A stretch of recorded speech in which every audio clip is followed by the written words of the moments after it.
등이 갈기갈기 찢겨진 채 법정을 나왔지만 예수님의 이름으로 인해 받는 고난을 수치가 아닌 영광으로 여겨 크게 기뻐하였습니다. 그들은 고난 때문에 복음을 전하는 것을 결코 포기하지 않았어요. 그들이 고난이 있을지라도 예수 그리스도를 가르치는데 포기하지 않았고 더욱더 적극적으로 예수를 전하고 복음을 전하였습니다.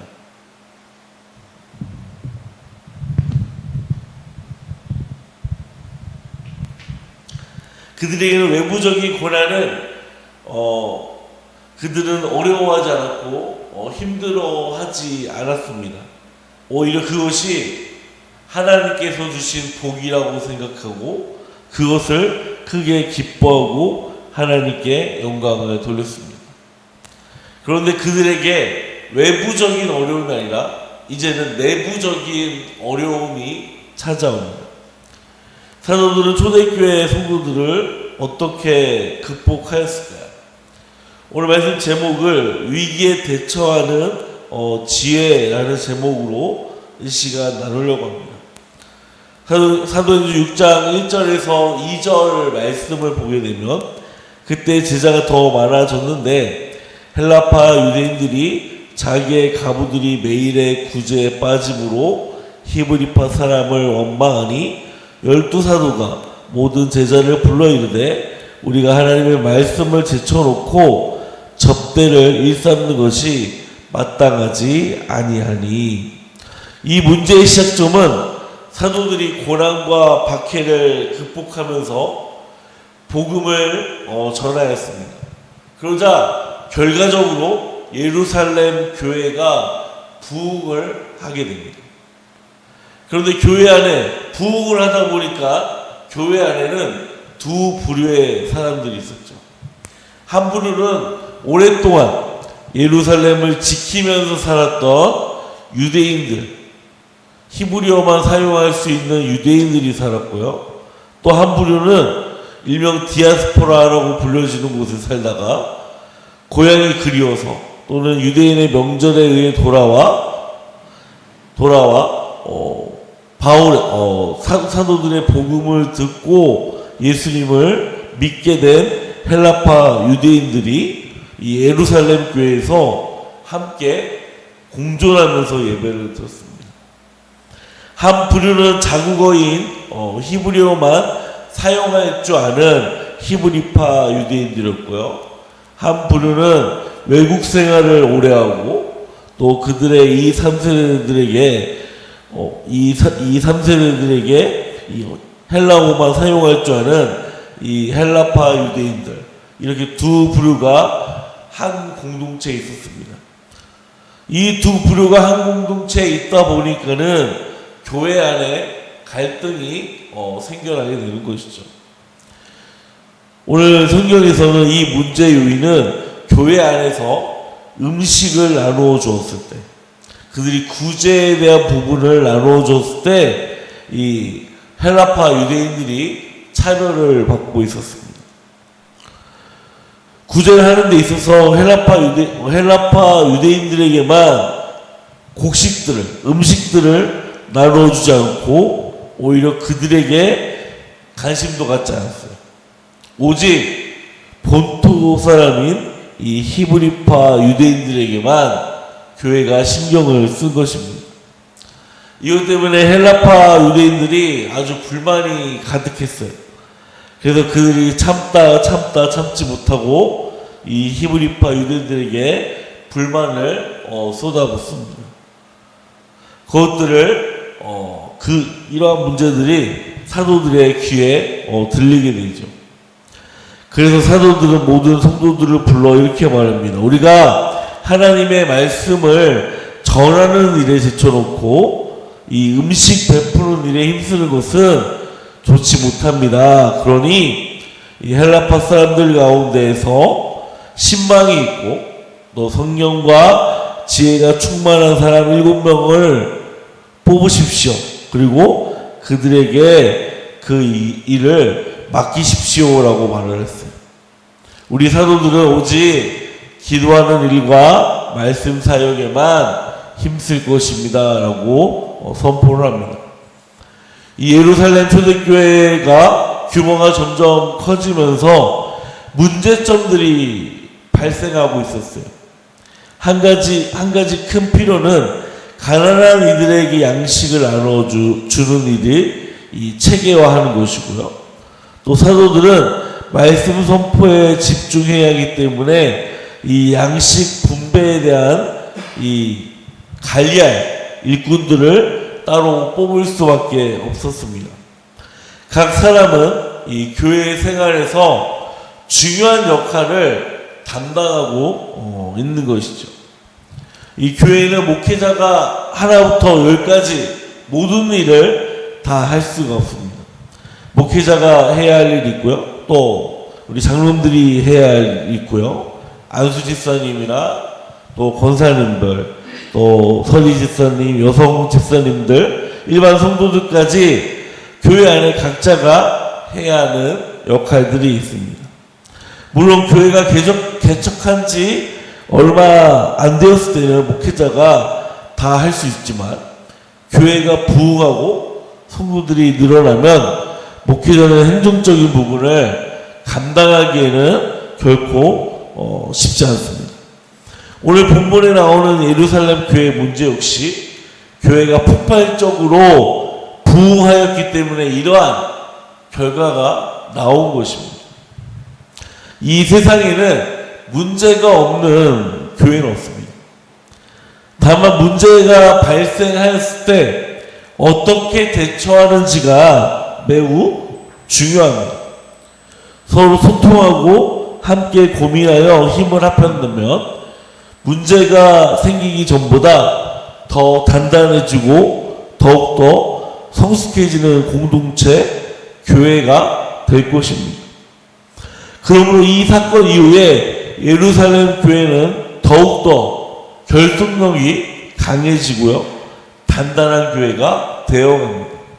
우리 서강교회도 예루살렘 교회처럼 어떠한 문제가 발생하였을 때 서로 다투지 않고 갈등하는 것이 아니라 서로가 긴밀하게 소통하고 고민하고 힘을 합치는 교회가 되기를 바랍니다. 요즘에는 교회 안에 갈등이 너무나도 커서 세상 목적까지 가는 경우들을 많이 보게 돼요. 이것은 하나님의 영광을 가리는 행위이죠. 세상에게 덕을 끼치지 못하는 행동입니다. 어떤 목사님이 이렇게 말씀하셨어요. 교회는 병원입니다. 즉 이 말은 교회에 오는 사람은 온전한 사람이 없다라는 겁니다. 다들 영적인 병을 가지고 교회에 오는 것입니다. 그 병을 예수님께 고침을 받으려고 온 것이지 내가 예수님 대신 치료하러 온 사람은 한 사람도 없다라는 것이죠. 주님이 우리를 보았을 때 내가 문제라는 것을 우리는 기억해야 합니다. 다른 사람이 문제가 아니라 내가 문제인 것입니다. 우리는 그것을 항상 잊지 말아야 돼요. 이 세상에 문제 없는 교회는 없습니다. 문제 없는 교회도 문제가 있는 거예요. 그런데 그 문제를 어떻게 해결해 나아가는 것이 더 중요합니다. 우리 서강교회는 문제를 키우는 교회가 되는 것이 아니라 문제를 해결하는 또한 성령이 역사하는 교회가 되기를 주님의 이름으로 축원합니다. 이 예루살렘 교회가 문제를 해결하는 방법은 바로 일꾼을 세우는 것이었죠. 그런데 이 일꾼을 세우는 데 있어서 아무나 세우는 게 아니에요. 자격이 있는 사람을 세웠습니다. 어떠한 자격이 필요한가요? 3절 말씀을 보면 형제들아 너희 가운데서 성령과 지혜가 충만하여 칭찬받는 사람 7을 택하라. 우리가 이 일을 그들에게 맡기고. 여러분 어떠한 자격이 있죠? 성령과 지혜가 충만한 사람과 또 다른 사람들에게, 교회 안에 있는 사람들에게 칭찬받는, 즉 신뢰가 있는 사람을 일꾼의 자격으로 둔 것입니다. 저와 여러분들은 예수 그리스도의 일꾼입니다. 교회 일꾼은 성령과 지혜가 충만해야 돼요. 그리고 교회 안에 다른 사람들에게 인정받는 사람이어야 합니다. 우리가 주의 일을 하는 데 있어서 우리의 모습이 우리의 모습으로 생각하면 안 됩니다. 우리와 함께 하시는 예수 그리스도의 모습이 되어야 돼요. 그러면 우리는 날마다 하나님께 매달려서 기도해야 합니다. 하나님, 내가 날마다 성령 충만케 해주십시오. 날마다 하나님의 말씀을 묵상하는 하나님의 일꾼이 되게 해달라고. 그러면서 우리가 기도할 때 지혜해달라고 우리는 기도해야 할 것입니다. 저는 지혜가 좀 많이 부족해요. 고집도 있고요. 고지식한 것도 있습니다.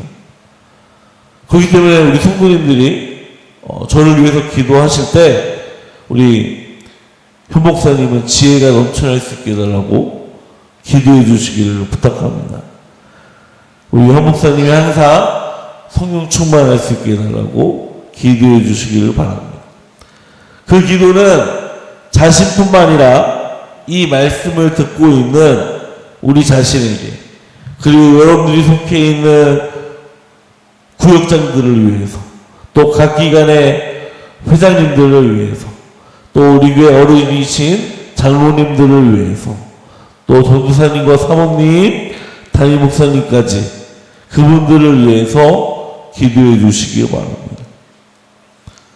본문의 그 결과 5절에 온 무리가 이 말을 기뻐하며 믿음과 성령이 충만한 사람 스데반과 또 빌립과 프로고로와 니가놀과 디몬과 바베나와 유대교에 입교했던 안디옥 사람 니골라를 택하여 사도들 앞에 세우니 사도들이 기도하고 그들에게 안수하니라. 아멘. 예루살렘 교회 공동체는 7명의 일꾼들을 뽑았어요. 사도들이 그들을 위해 기도하고 안수해 줍니다. 그 결과 하나님의 말씀이 예루살렘 안에 계속해서 퍼져 나아갔습니다. 그래서 예루살렘에 있는 제자들의 수가 점점 늘어갔어요. 유대교인 제사장들도 그리스도의 복음을 듣고 예수님을 믿고 순종하는 제사장들이 많아졌다라고 성경은 말씀하고 있습니다. 제가 앞에서 말씀드렸듯이 교회가 이 내적인 위기가 찾아오면 두 가지 현상이 일어난다고 했어요. 하나는 아주 단단해지거나 또 하나는 깨지는 것입니다. 이 둘 중에 하나예요. 그런데 예루살렘 교회가 내적인 문제가 찾아왔지만 그 문제를 해결하니까 어떠한 현상이 일어났죠? 교회가 깨졌나요? 아닙니다. 오히려 교회가 더 단단해졌어요. 교회가 더 부흥해 나갔습니다. 우리 교회도 이러한 문제가 찾아왔을 때 이 예루살렘 교회처럼 세상적인 방법이 아니라 주님께서 주신 지혜로 해결하는 우리 성황교회가 되기를 주님의 이름으로 소망합니다.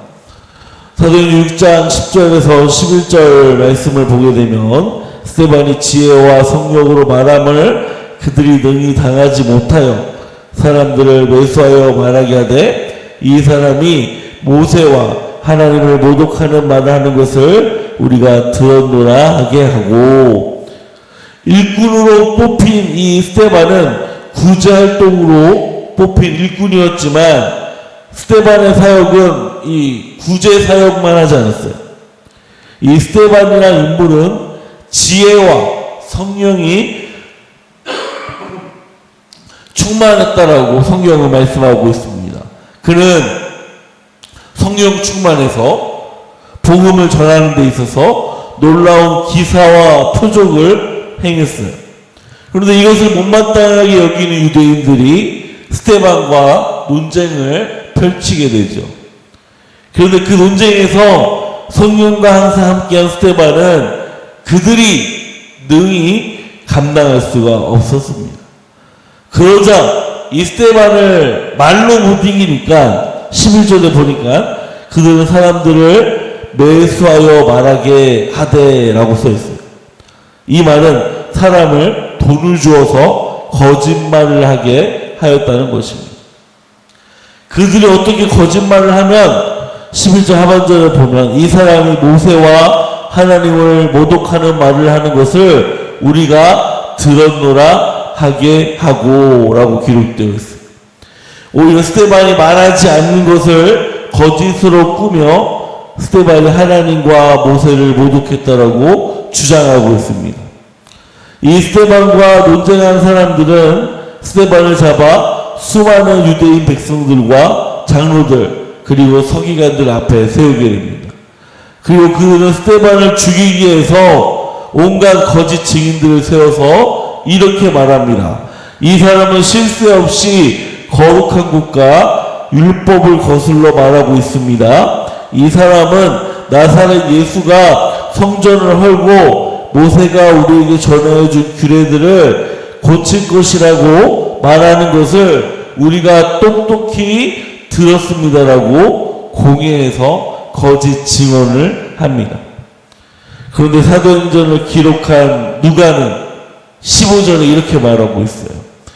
공회 중에 앉은 사람들이 다 스데반을 주목하여 보니 그 얼굴이 천사의 얼굴과 같더라. 아멘. 우리는 이 시간 두 가지 요소를 발견할 수가 있어요. 비록 스데반은 헬라파 유대인들을 돕는 일꾼으로 뽑혔습니다. 그의 역할은 구제 사역을 하는 거예요. 음식을 나눠주는 일을 하는 거예요. 그런데 스데반이 무엇을 하다가 잡혔죠? 복음을 전하다가, 예수 그리스도를 전하다가 잡혔습니다. 그리고 심지어 누명까지 씌워 잡히게 됩니다. 즉 예수님을 전하고 복음을 전하는 것은 오늘날로 따지면 목회자만 복음을 전하는 것이 아니라는 거예요. 하나님의 은혜를 경험하고 예수 그리스도를 따르는 제자도, 성도로 부르심을 받은 사람이라면 복음을 전하는 것은 누구에게나 주어진 사명입니다. 그러므로 우리는 실생활에서 복음을 전하는 것이 꼭 정해져 있는 것이 아닙니다. 꼭 누군가가 전담해서 정해지는 것이 아니란 말이죠.